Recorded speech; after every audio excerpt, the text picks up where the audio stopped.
Grateful you're able to join us live here today for our webinar. And I am excited to just introduce our amazing speaker for today. I want to start off by just saying Community Boost is here for all of you, and we exist to empower nonprofits and causes through high impact digital marketing so they can change the world. And we partner with amazing folks like Neon One. Neon One connects nonprofits with the technology and resources that empower them to build a community of generosity. They believe that small to mid-sized nonprofits thrive when enabled with a platform designed to create magical generosity experiences. And speaking about magic, I'm so excited to introduce our friend, Abby Jarvis, who is the head of content at Neon One. Abby is a writer, speaker, and researcher at Neon One. Her 11 plus years in the nonprofit technology industry has been dedicated to understanding how and why donors support their favorite causes, studying donor trends and behavior, and sharing practical tactics nonprofits can use to build successful fundraising programs. So without further ado, I'd love to bring Abby on stage, and let's give her a warm round of applause in the chat. Hey everybody, it's good to be here. I see some of you are dropping in the chat where you're tuning in from. I am tuning in from, I was going to say sunny Central Florida. It is not sunny at all. It's quite stormy. So if you hear any loud claps of thunder, don't be alarmed. It's par for the course right now. That said, I have a lot to share with you today, so let's get into it. That introduction was really, really wonderful. I am so excited to talk to you today about recurring donors. We found some really cool little takeaways about recurring donors and some recent research. So out of curiosity, how many of you currently have a recurring donor program? Let me know. While you all let me know whether or not you have a recurring donor program, I want to share with you a little bit about why I'm presenting to you today on recurring donors and why this is such a remarkable group of people. I see a bunch of mixed messages in the chat. I see people who do have programs, people that don't have programs, people that do, but they want to kind of take it to the next level. I have some information today that I hope will be helpful to you as you do that. So we've just released a study that looks at how recurring giving grew and evolved from 2018 to 2022. And that study is where all of the data and all of the insights I'm going to talk about today are sourced from. So we're going to get into it in a minute. Some of the results were fantastic. They were really encouraging. But the reason this is so important to me and to Neon One and to, I think, a lot of the industry at large is because you've probably read or heard about some kind of concerning trends that nonprofits as a whole are facing right now. Fewer people are giving. Those who are giving are hard to retain. There is some mistrust in the nonprofit sector as a whole, not in individual nonprofits, but as a whole. And those are hard trends, and we don't want to think about them, but we have to. And I do want to throw this out there because I have talked to some nonprofits who have said this. If you are experiencing some of these trends, if you are seeing higher donor turnover, if you are sending out appeals and you're not getting the responses that you're looking for, you're not alone. That is happening industry-wide. It's not just you. So be encouraged there. That said, it's not all bad news. Our research revealed that recurring donors are really coming through for their favorite nonprofits in a big way. And I really genuinely believe that understanding these very passionate, very engaged donors can give you a roadmap for building communities of supporters, even in the face of all of those negative trends and headwinds that you're facing right now. So that's the setup. That's why I'm talking to you today. Now it's time to show you a little bit about why I'm so excited about recurring donors and why I think you are going to be excited about them too. So I'm going to give you a little context and then I'm going to ask you a question. So here's some insight into who is represented in this report. We looked at all of the nonprofits who use our system, Neon CRM, and we identified organizations that processed gifts every year between 2018 and 2022. Now that might sound like kind of a funny decision, but we did that because we wanted to do a true comparison of how things have grown and changed. And that's hard to do when you have to account for organizations that are new during this time period or who left during this time period. So when we looked only at organizations that processed at least one transaction every year in this time period, that left us with 2,149 different organizations. From there, we separated them into three groups. We looked at small organizations, mid-sized organizations, and large organizations. And we did that based on their revenue. And this is a question that I've had come up a few times. This isn't revenue processed online. This is all revenue reported to the IRS. So dividing them up like this gave us a way to look at the trends and patterns in recurring giving and in giving in general across the industry, but also we really were able to dig into specific trends and patterns for nonprofits based on their size. So with that set up, out of curiosity, which of these three revenue bands do you fall into? Are you a small nonprofit, a mid-sized nonprofit, or a large nonprofit? Let me know in the chat. Small, mid-size, large. We got them all in a row right there. Mid-size, small, large. Okay, a little bit of everybody in here. Good. Okay, every one of you is going to leave with something different, and I'm really excited about that.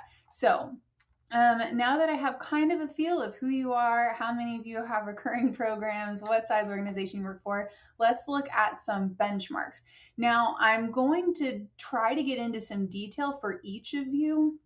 But if I went and did a really deep dive on all three revenue bands, we'd be here forever. So a lot of what I'm going to show you is industry wide, and I'll try to throw in some context for you. I also do have an opportunity for you to just grab the report at the end, and then you can find the section that's most appropriate for you. Okay, so we're going to start with the bad news. Nonprofits have a hard time keeping their active supporters. Okay, let's get that out of the way.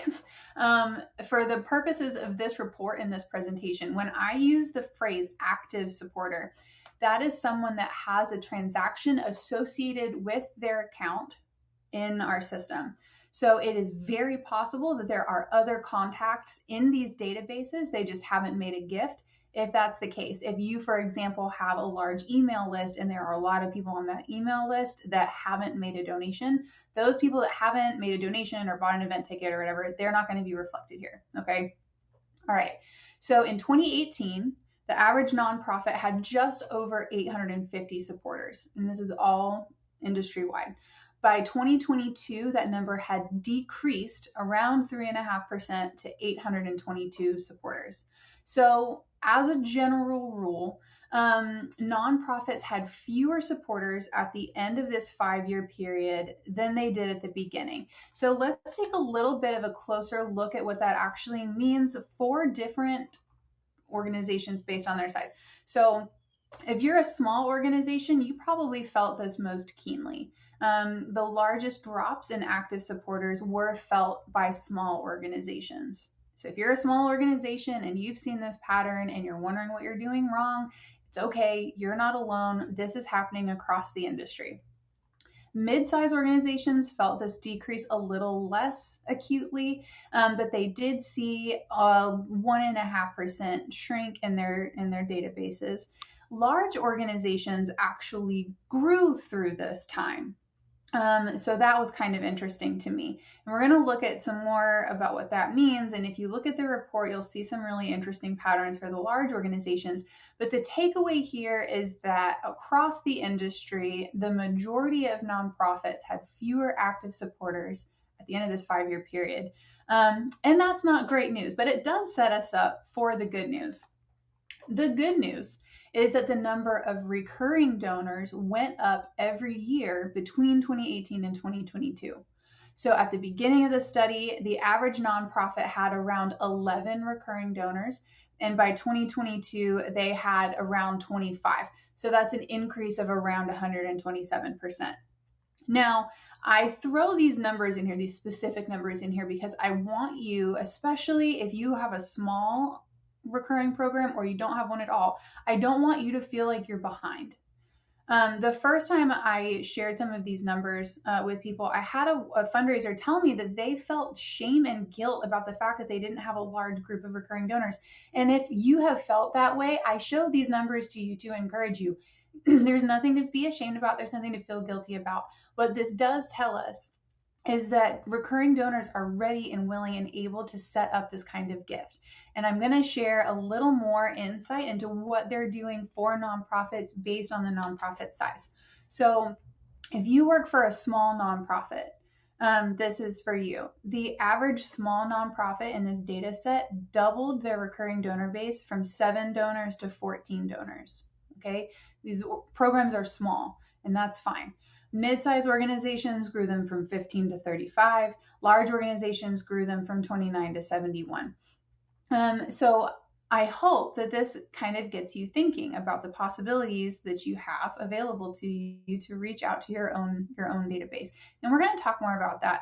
But I really want you to just like soak this in, take it in. A lot of these organizations are not actively running recurring donor campaigns. They're like a lot of you. They can take recurring donations, but they haven't started a program yet. So now is the perfect time to do it. Donors are proving over and over again that they are willing to set up a recurring donation. Now we just need to start learning more about those donors, what they want, how they behave, and how you can reach them. So the reason I personally am so excited about this growth in recurring donor bases, even though they look on the surface like small increases, is because these donors are really remarkable people and they support the nonprofits they love for a really long time. So how many of you have struggled with recurring or with retaining your donors? Just let me know. If you are really good at retaining your donors, please email me after, because we know that this is a challenge for a lot of nonprofits in the industry, and it has been for as long as I've been in the industry and probably long before that. So the reason I'm so excited about recurring donors is because when we look at all donors, so first-time donors, donors that have made second and third donations but haven't scheduled a recurring gift, people who maybe have set up recurring donations, industry-wide, the recurring or the non-recurring donor retention rate was 36%. Okay, that number is much lower for first-time donors. The number for first-time donors, I think, is 18 or 19%. So what this means is that fundraisers like you are working really hard to attract these new supporters, and a little over a third of them are not coming back the following year. That's not ideal. When we look at recurring donor retention rates, though, the recurring donor retention rate over this 5-year period was 78%, which is remarkable in and of itself, but it's especially remarkable when you compare it to this 36% non-recurring retention rate. So these donors stay engaged at much higher rates than people who have not set up recurring donations, and they tend to stay engaged for a really long time. So after we realized how high these donor retention rates were for recurring donors, we wanted to see how long they tended to stay involved, and the results were phenomenal. The average recurring donor gave to their preferred nonprofit for just over 8 years. Now, compare that to non-recurring donors, they stay active for a little under 2 years. So when you think about the fact that these recurring donors are giving month after month after month, that is a pretty remarkable difference. And I'm going to throw this out there. You guys are going to hear me use the phrase recurring donors a lot. You may know them as monthly donors. The reason I tend not to use monthly donors is because I'm pedantic, and there are people represented in this data set who give maybe like bi-monthly or once a quarter or on some other cadence, but you can swap in monthly when I say recurring donors. Okay, that aside, I never thought I would say this phrase out loud, but let's do a little math just for fun. So these numbers are all 5-year averages. So with that in mind, on average, over the 5 years, the average non-recurring donor in this data set gave just over $2,000 annually.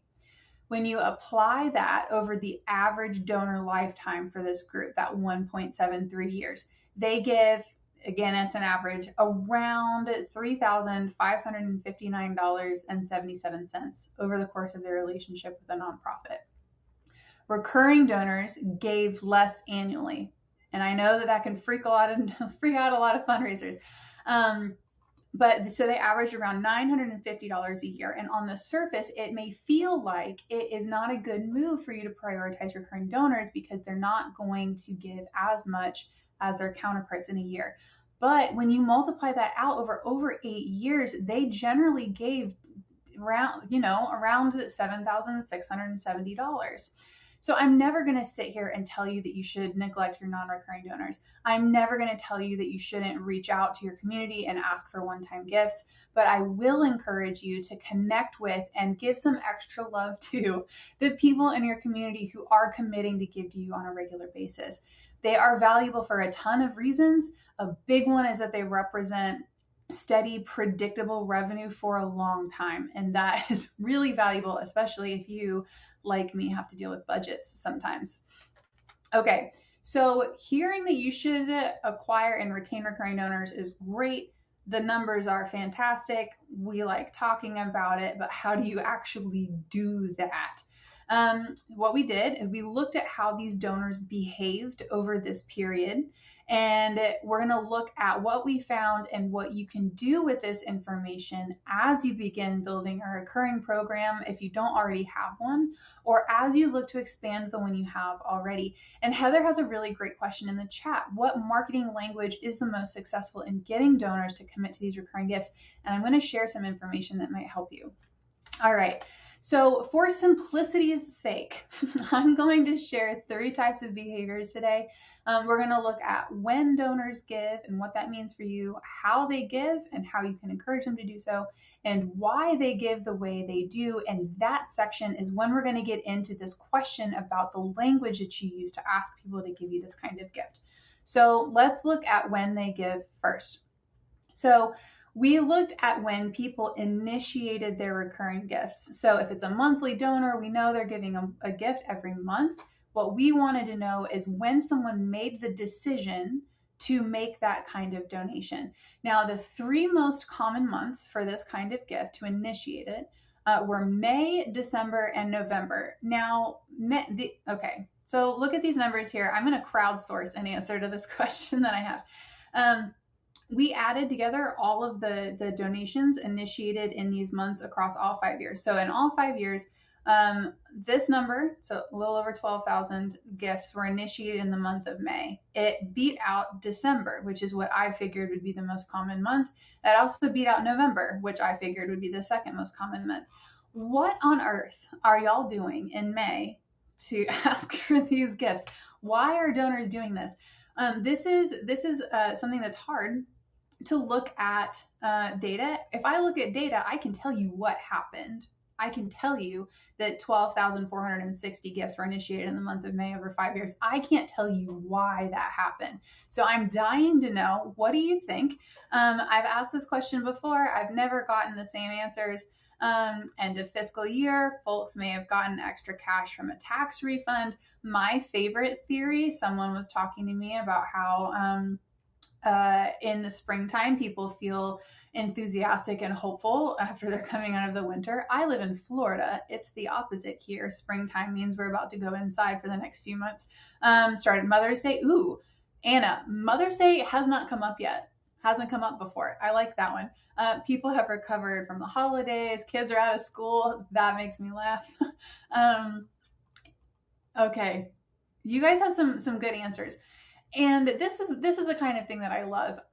None of you have thrown out the same answers. And this is something that I've had a ton of fun talking to nonprofits about. I don't know why people are giving in May. I'm really happy that they are, but I don't know what's going on. The least common months were August, which for me, a Floridian makes sense because we don't want to do anything in August down here.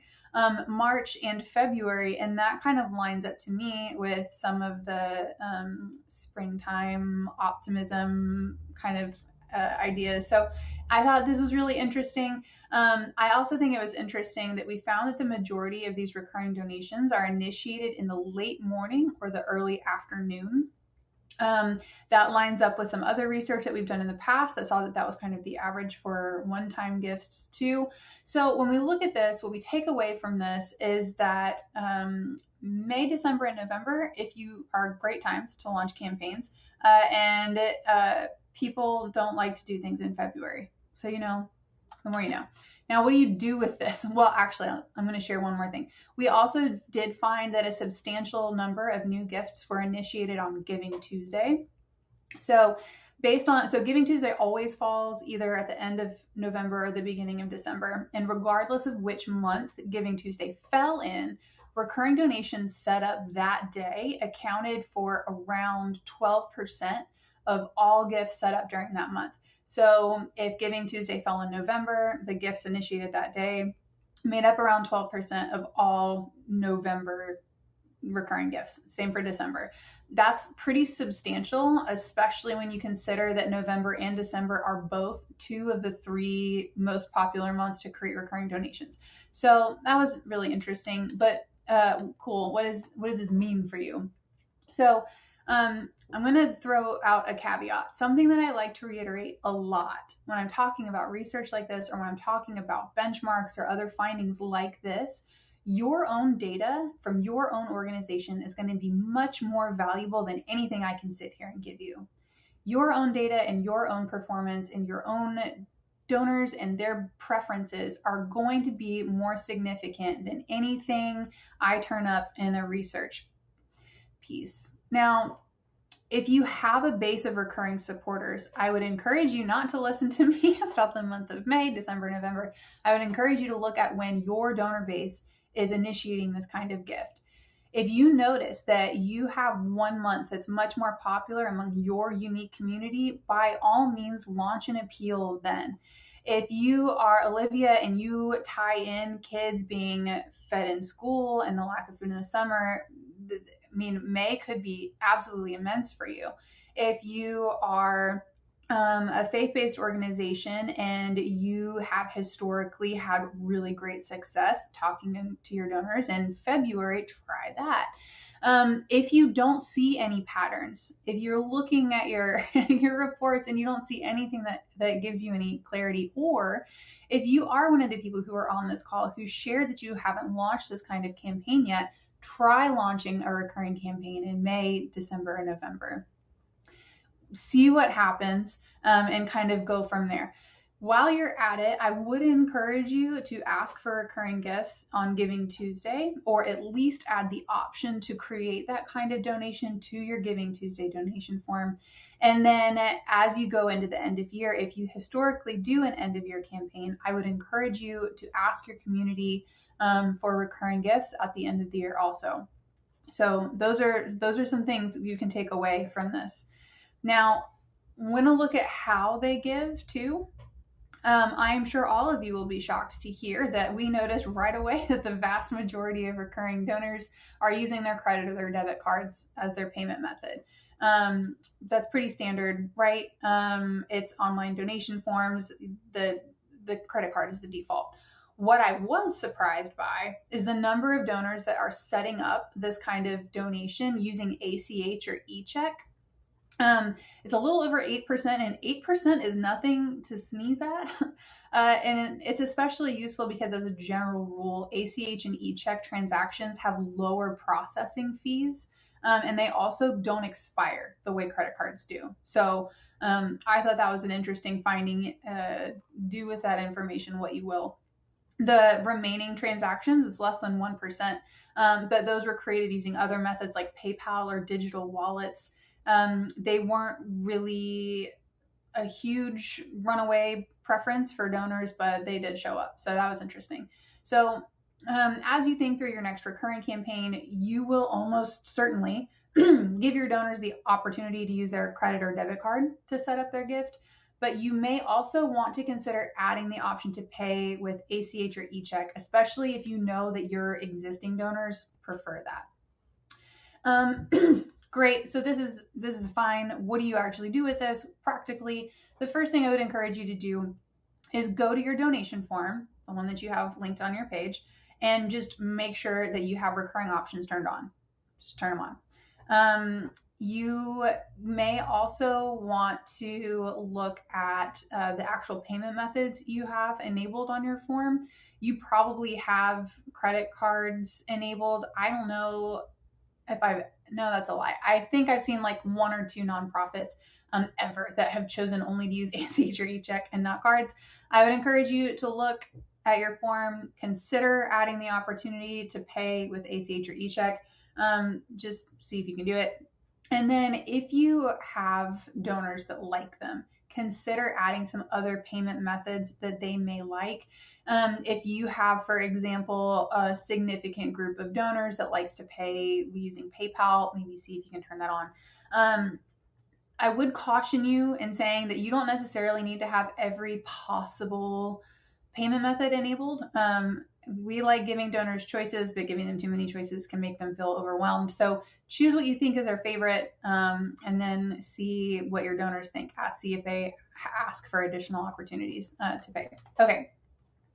So another important element, so we looked at how they give in terms of how they complete a transaction, but another important element to consider is how your donors are supporting you in other ways. So I'm going to tell you this just from the jump. They are going to support you in other ways. When we looked at the data, we saw that half of the recurring donors in this data set, and just to set some expectations, when I say the recurring donors in this data set, it's just over 111,000 individual donors, so it's a significant group of people. Just about half of those 111,000 plus donors gave at least one additional gift on top of their existing commitment. That's remarkable. And nearly 16% of them also registered for an event. These folks also made store purchases, they volunteered, they served as board members.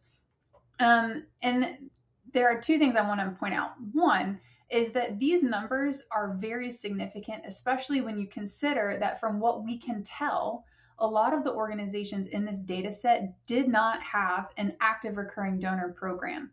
So this means that these 49.81% of folks that are giving additional gifts are probably not getting recurring donor thank you letters. They're probably not getting special appeals. They're probably not being stewarded as recurring donors. They are choosing to do this of their own volition on top of their existing commitment. And I think that's amazing.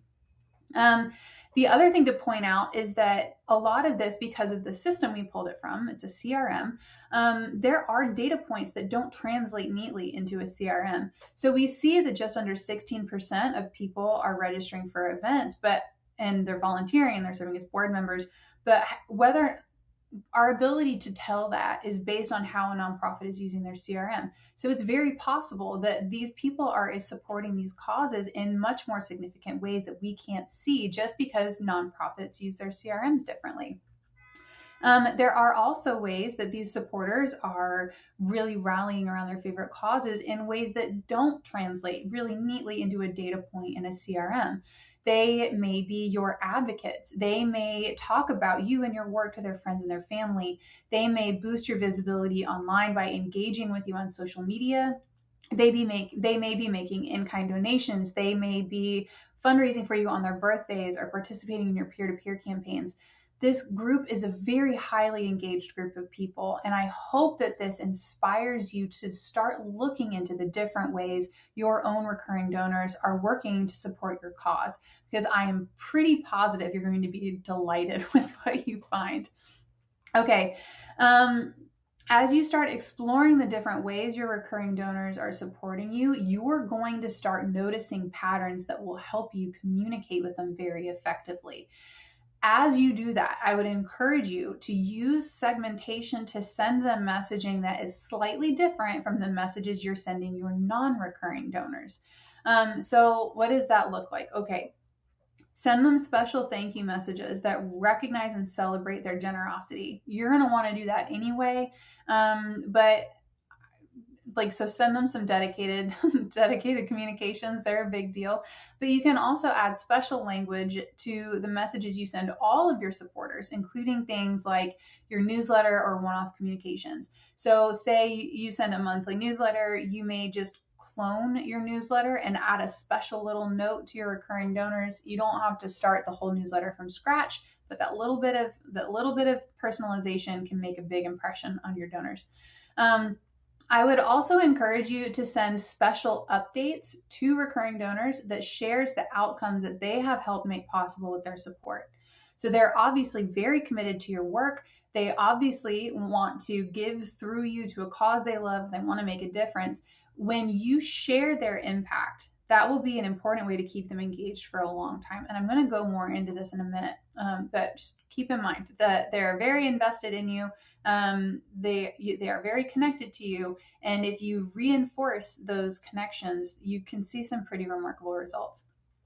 Now, I've had people ask me, Abby, should I be excluding my recurring donors from my standard appeals? The answer is no. And the reason I say no is because of that previous statistic that around half of them will give additional gifts. But I would really encourage you to send them special appeals when you ask them for additional support. Don't send this group of donors the same email appeal that you send the rest of your donor base. When you ask them for additional support, be sure you reference the fact that they are already a recurring donor. Tailor your ask to that experience with you. So when you do that, when you acknowledge their ongoing support and you invite them to lend you additional support, you are making them feel seen, you're making them feel appreciated, and that appeal will be more effective than it would be if you sent them the same one size fits all email blast that you send the rest of your database. So those are 3 things I would encourage you to try. Now, for those of you who are asking about how to appeal to these donors and what language to use, I saved the best for last. And we're going to spend some time here because it seems like it's a topic of interest. So I want to share what we discovered around why these donors make recurring gifts and what that means to you and how you can use it. So how did we get this information I'm about to share with you? We used AI to analyze around 13,000 individual notes that donors left when they were initiating their gift. So, say Meredith logs on to your site. She goes over to your donation form. She makes a gift, and some of our users allow the donors to leave little personal notes. We took all of those notes, cleaned them up. Everything is anonymous. There's no personal identifying information in there. And then we used some AI tools to look at the words and phrases that showed up over and over again.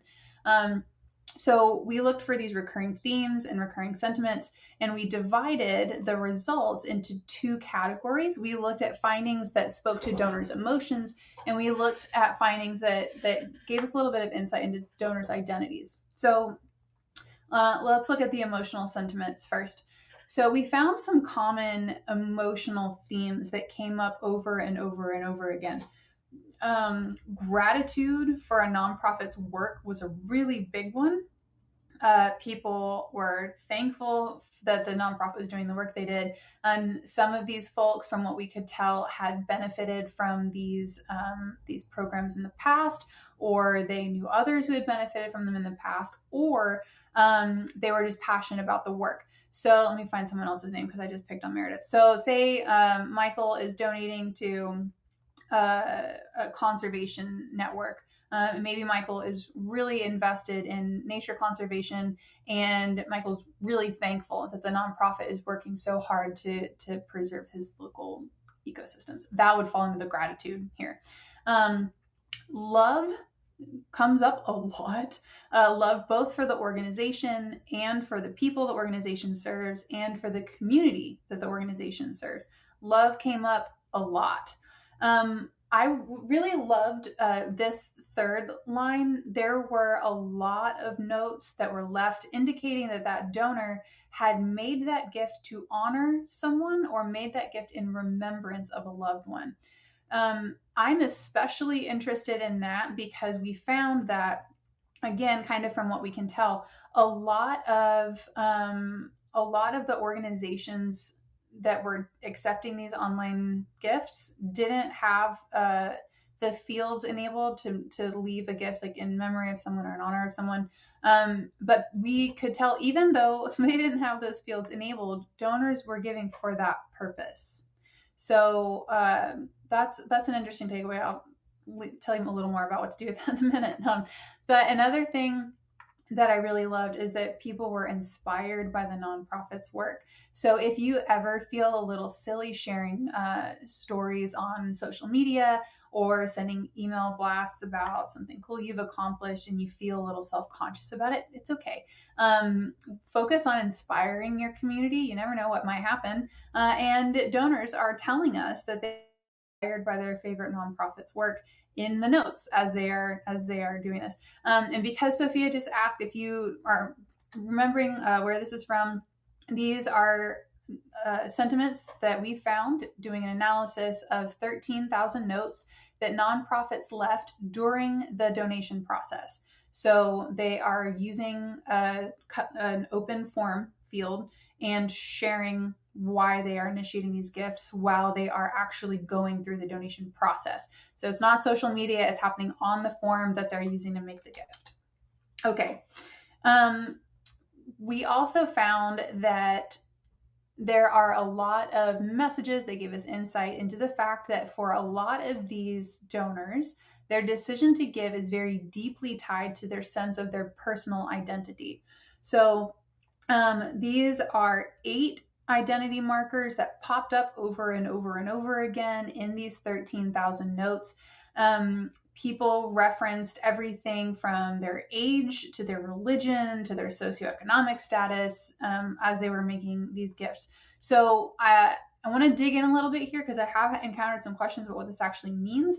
So things like ability, for example, may pop up if you are donating to a health-based organization. So say I'm donating to an organization that is really pro mental health, and I say like, this is so valuable. I deal with anxiety and I'm supporting you because I know how important your services are. That would be me referencing an ability marker. Race and age are some demographic markers that come up a lot, especially if we're talking about donations to cultural groups, or age in particular came up a lot when we were looking at donations to like youth oriented causes.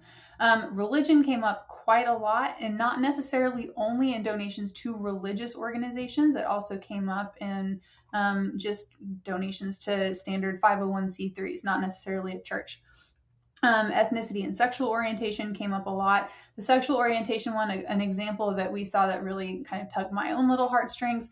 Someone was talking about, it was a donation to an LGBTQ organization that really served youth. And they were saying, I wish I had an organization like you when I was a kid.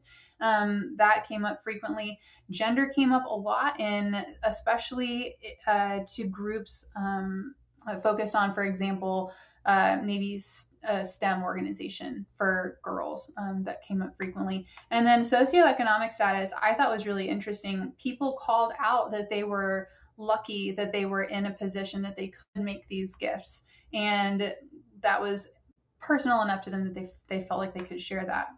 So these are just some of the themes that came up. I could talk about this for hours, but what I think is important here to take away is that you can use this information, both your donor's identity and their emotions, to build deeper relationships with them. And I have kind of 2 tips for you on that front. So if you were one of the ones that's asking, like, how do I reach these donors? What language do I use? This is for you. So the first thing I would tell you to do is look for ways to understand why your donors are giving to you. There are a few ways you can do that. One is simply to do what some of these other organizations did. Just give donors the option to tell you what inspired them to make that gift. Don't make this a required field, please. That can actually have a really negative impact on your conversion rate on your form. But you may get some really fascinating insights from some of your donors about why they're making a commitment to you on this level. You can also try, if you want to see if many of your recurring donors are giving gifts in memory of someone. A lot of online fundraising platforms will give you the opportunity to let someone indicate that just in the form. So try that. Now, I'm going to say, though, this is important. If you give someone the opportunity to tell you, like, I'm giving this gift in memory of someone or to honor someone, like, that's a big deal. And you should talk to them about it. Include something special in your receipt. Reach out to them. Do something, because that is a deeply personal bit of information to share with you. Okay. So, and the reason I'm encouraging you to do this is to understand the specific emotions that are driving your individual unique donors to give. Because when you understand that, you can use that insight to create more effective communications. If you don't want to add this to your form, or if you do want to add it to your form, but you want to capture some information about the people who already make this kind of gift to you, try sending a survey and asking people to share a little bit about themselves. I would encourage you to do a survey if you have just that you're sending to new recurring donors. You can send that after they've initiated a gift to learn a little more about it. If you have a separate one for existing recurring donors, I would maybe do it a little bit differently. Maybe ask them about why they've continued their support as long as they have, and kind of acknowledge it that way. And then I would send these periodically to your donor base. I mean, it's great, obviously, for recurring donors. It's useful for non-recurring donors too. But when you are learning about your donors and when you're inviting them to share more about themselves with you, you're deepening your relationship with them. And that kind of deep relationship is really valuable. And check the chat. Okay. Oh, I'm glad that. Okay, Monica, we're going to talk about this for a little bit, just for a second. I'm not sure what to use the insights for mass communication. So here we go. What I would encourage you to do is look and see what, I almost said recurring themes, a little too on the nose. I would encourage you to look at what themes and sentiments and emotions pop up over and over and over again. So if you identify, maybe you work for a cancer org, like Olivia has historically donated to, and you see a lot of people are giving to commemorate someone that they really love, you can use that information in a very unique way. You can identify that your donors, as a general rule, have some very deep personal connections to your cause, and you can share nicely and ethically stories that you know will speak to those people. So I would encourage you to do that. And I'm throwing this out there because some feedback that I get from a lot of fundraisers is that they are afraid of trying to elicit emotions in their donors. I have heard people express concern that they're being manipulative when they use language meant to evoke an emotion or a feeling. I have heard people say that they're afraid to talk about identity markers that are uniting their donors and inspiring them to come together to support this cause. And it's understandable, right? We don't want to feel like we're manipulating people, but your donors they're already giving to you because they're emotionally and personally invested in your cause. When you speak to those motivations, you're building a deep connection with them, and that's really valuable. You can use that when you're sending new appeals. So some of you asked, how do I reach new recurring donors? How do I inspire them to give? What you do is you understand first that they're emotionally invested in your work, and your work is deeply tied to who they are as people. And then you create communications and appeals that address those motivations. When you are sending impact updates, maybe you know that a lot of your recurring donors are very emotionally invested in your cause, and you know that because you've sent surveys like Monica has done. And instead of just giving them numbers, we fed X number of people or we provided medication to X number of families, you can tell emotional stories that deepen the connection that they already have to your cause. So I would encourage you to do this. You're not being manipulative in speaking to your donors' existing motivations. Tell your stories ethically, of course. You don't want to share exploitative stories to get an emotional reaction from people, but you do really want to focus on reinforcing the existing connection between your donor and your work. That is why people give. That's why. And when you acknowledge that and when you build that into your appeals and your ongoing donor communications, you will be a more successful fundraiser, and they will have a more fulfilling experience with you because you are giving them what they need. Okay, I left about 15 minutes for questions. because we obviously have had a lot of really great questions and conversations in the chat.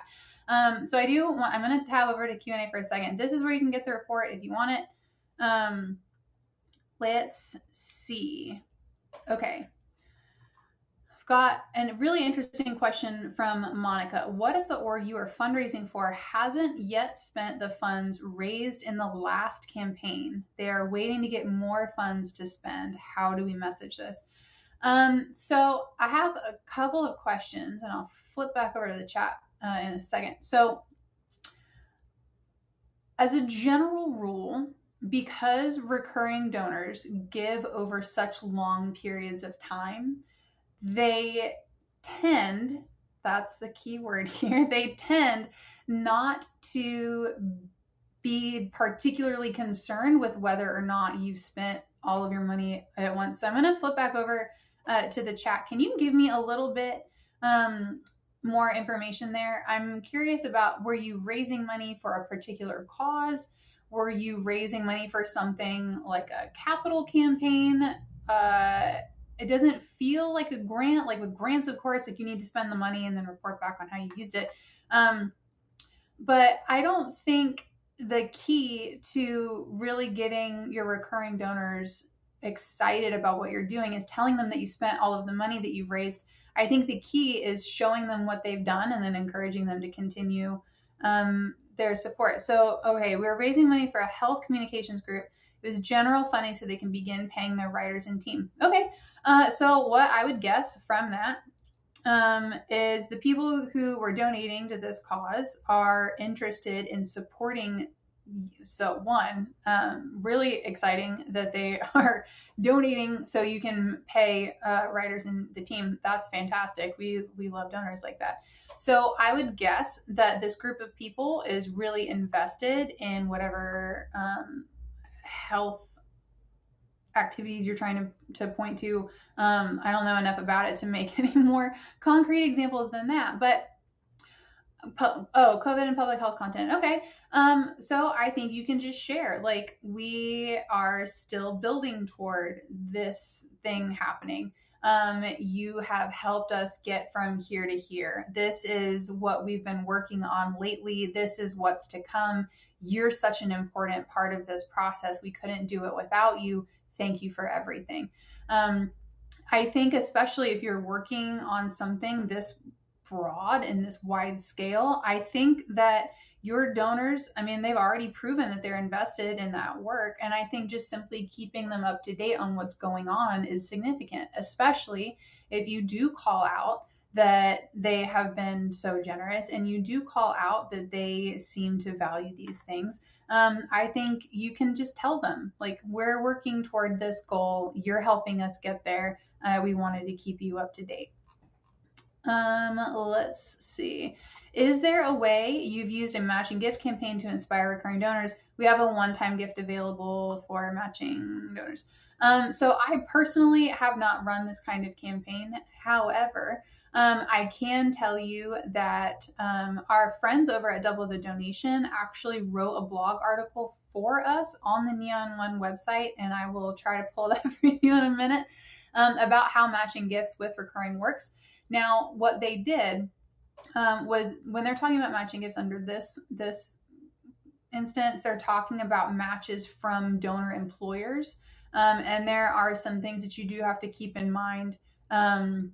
You do have to keep in mind if you are doing that kind of thing. So if you're asking for a match, and that you're asking your donors to submit their philanthropic activity to their employers to have that gift matched, you can do that for sure.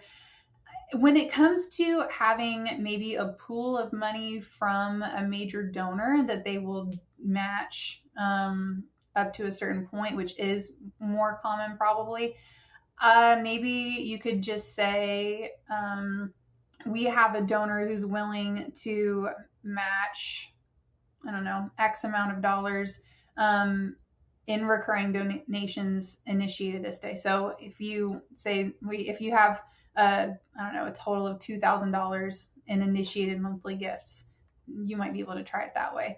It is a little trickier though, and asking a major donor for an ongoing match would probably be a big ask. If you nail that, please let me know. I would love to hear about it.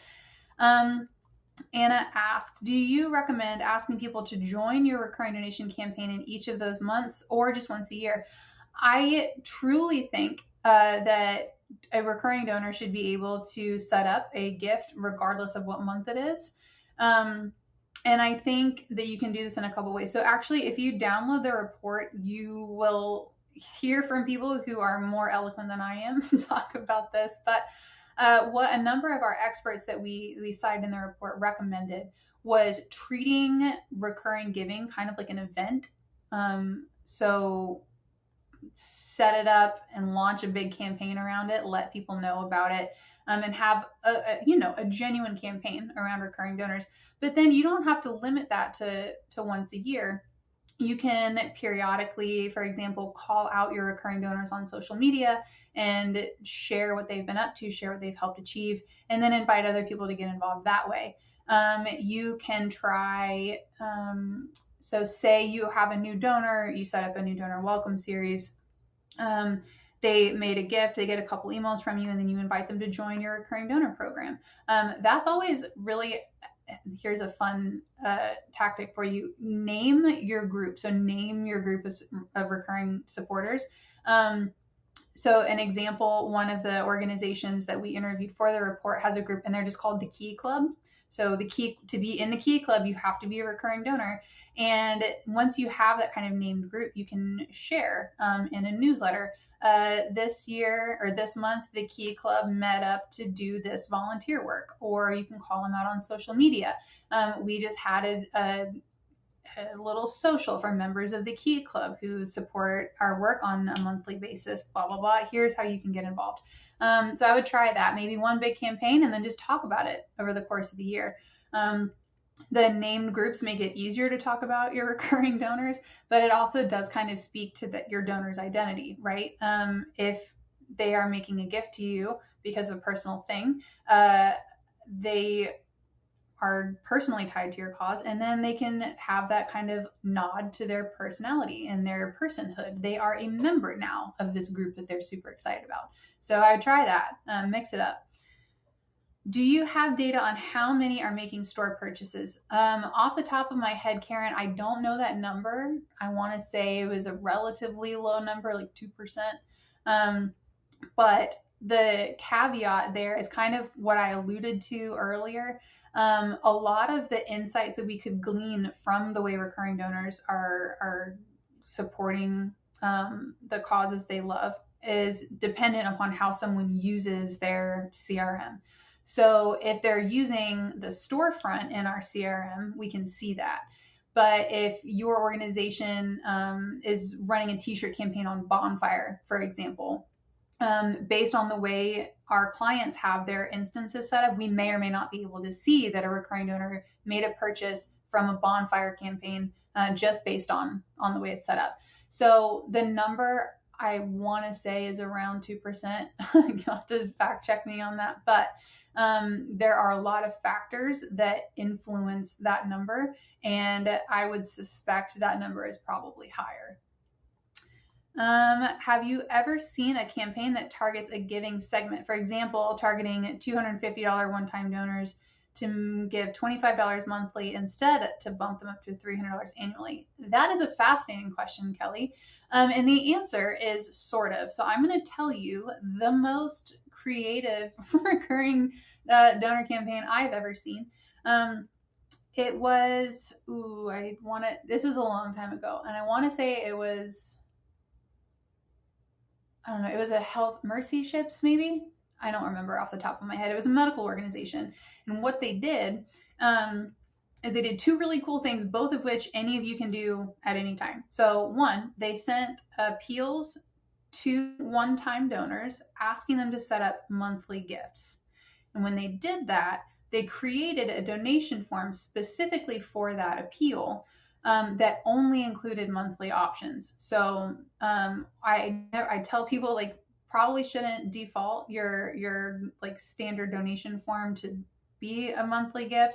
There are people who are experimenting with that and they're seeing some really cool things. But right now, my advice would be just default to one time, let people choose monthly. In this case, because they were asking for monthly gifts, it was fine for them to send a donation form that defaulted to monthly. So that's one. The other cool thing they did was they used segmentation to divide donors into different lists based on their past giving amounts. So they could pull people that donated between $200 and $300 per gift last time, and then send them an array of suggested donation amounts based on that. So I think they sent 3 or 4 different segmented emails. One maybe to people who had donated less than $200, one that donated between 200 and 1,000, one who donated 1,000 or more. I'm making that up. It's been a long time. So what they did was they had different suggested gift amounts on those monthly appeals or monthly donation forms. So if you were asked to set up a monthly gift of around $25 a month, you landed on a form that had a suggested gift amount of maybe $20 to $50. If you had given $2,000 the previous year, they may ask you to set up a monthly gift of $100, and then the suggested gift amount on that donation form was $100 to $500 a month. Again, like I'm making those numbers up. It's been a long time, but that's about the most creative one I've seen. They really used segmentation well. They based their appeals on the amount the donor had given previously, so it was very personal. They had different impact statements for the different segments. It was a really remarkable campaign, and I want to say they had some pretty fantastic results. Any suggestions on having donors give on a recurring basis to create an endowment for the charity? Possibly. I think I would want to know a little. So the reason I am not answering very quickly is it depends probably on what the endowment would do. So I wouldn't necessarily ask them like to donate so we can have an endowment. I would ask them to donate so you can begin to build a sustainable future for the community you serve. And the reason I do that is because, or the reason I say that is because I'm not, as a donor, I don't care if you have an endowment, and that's not to sound negative. We do want, of course, the nonprofits we support to succeed. But the reason people give isn't to give to an endowment. The reason they give is because they're giving through you to achieve an end. So if you want to encourage them to donate to create an endowment, that's fine. But I wouldn't use that language. I would focus on language that connects them emotionally and personally to the work, and then tell them why they should donate to make that possible. So does that make sense? It sounds like I'm splitting hairs, but it's important. We know that emotional and personal connections are a big deal. Okay.